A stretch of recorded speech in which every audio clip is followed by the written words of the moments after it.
Iyalah penting. Kerugiannya itu dalam 2 hari aja mencapai 120 miliar. Gila kan? Nah, sebenarnya apa yang terjadi sih? Gimana nggak macet? Kok bisa kayak gitu sih? Assalamualaikum besti-besti love Indonesia kesayangan si akunya. Jumpa lagi di Viral for Justice. Ambu Rika mengucapkan selamat Hari Kartini untuk semuanya, khususnya perempuan Indonesia yang luar biasa dimanapun. Never give up, tetap semangat. Karena perempuan kalau yakin bisa, pasti bisa. Di Hari Kartini ini hashtag kita adalah bereskan tata kelola pelabuhan. Bagi negara maritim seperti Indonesia, pelabuhan penting nggak sih? Ya iyalah penting.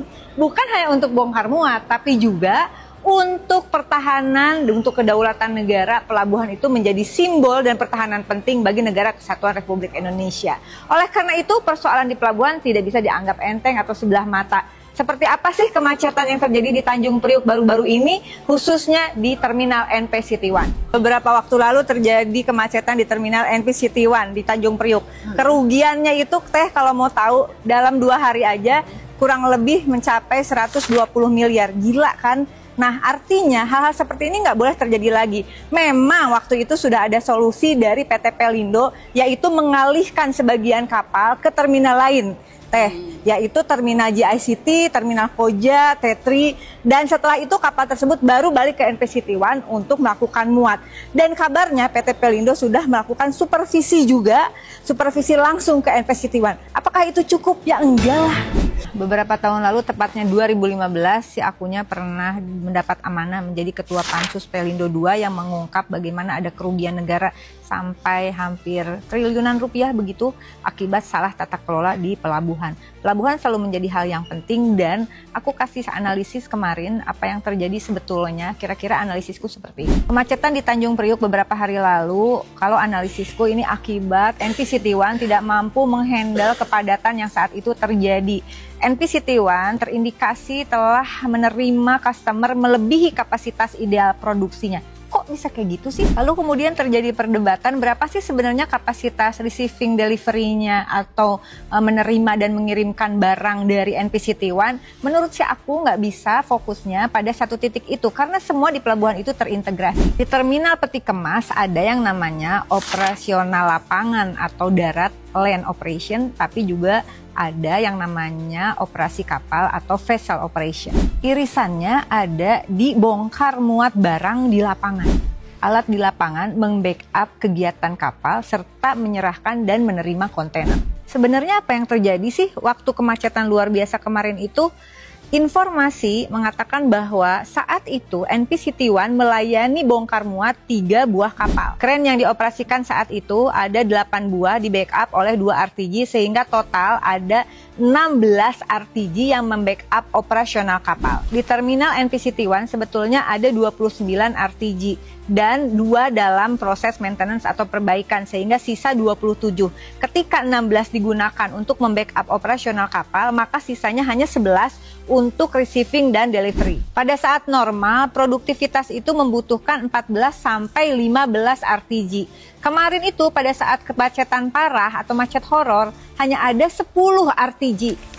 Kurang lebih hitungannya kayak gini, kalau kemudian ada 10 RTG, dikalikan 11 yang tadi, yang untuk backup itu, lalu kemudian dikali jam kerja 21 jam per hari, kira-kira sebetulnya yang bisa ditangani oleh NP City One hanya 2.200 kontainer. Dengan hitung-hitungan tadi, sebetulnya kapasitas idealnya nggak lebih dari 1.500 sampai 2.000 kontainer. Tapi anehnya, di saat kemacetan kemarin, infonya Besti, NP City One merilis kontainer itu bisa sampai 4.000 kontainer. Artinya melebihi kapasitas sekitar 2.000 kontainer. Yuk kita hitung. Kalau misalnya panjang rata-rata trailer itu adalah 16 meter. Dikalikan kemudian 2.000, maka ada antrian sepanjang 32 km dalam satu jalur. Oke lah, dibagi 4 jalur.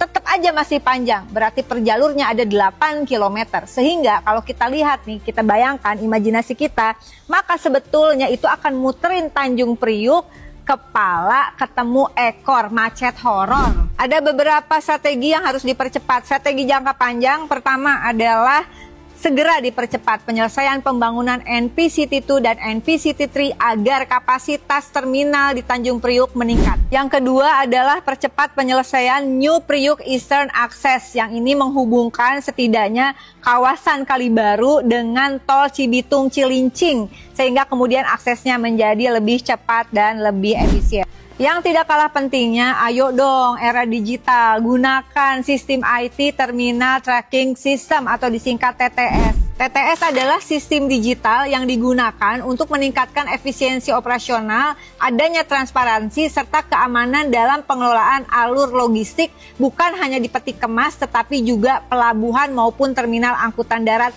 secara menyeluruh. Pakai sekali lagi segera TTS, Terminal Tracking System. Tadi berbicara soal macet di pelabuhan, ternyata solusinya harus ada integrasi kebijakan penataan pelabuhan dengan kawasan industri dan juga dengan pemukiman, khususnya di DKI Jakarta. Oleh karena itu, yuk kita beri dukungan, kita kasih semangat untuk ada kolaborasi kebijakan antara pemerintah Provinsi DKI Jakarta dengan pemerintah Provinsi Jawa Barat dan juga kabupaten kota yang ada di Jawa Barat yang berada di kawasan-kawasan industri, sehingga kemudian ada integrasi kebijakan menyeluruh yang tentu saja harus mendapatkan dukungan dan support penuh dari pemerintah pusat, khususnya kementerian dan lembaga terkait. Tetap semangat Indonesia, di Hari Kartini kita suarakan perbaiki tata kelola pelabuhan. Pelabuhan bukan hanya tempat bongkar muat barang, tapi sekali lagi sebagai negara maritim, pelabuhan adalah benteng pertahanan dan kedaulatan Negara Kesatuan Republik Indonesia. Selamat Hari Kartini, salam sopan Indonesia. Mwah.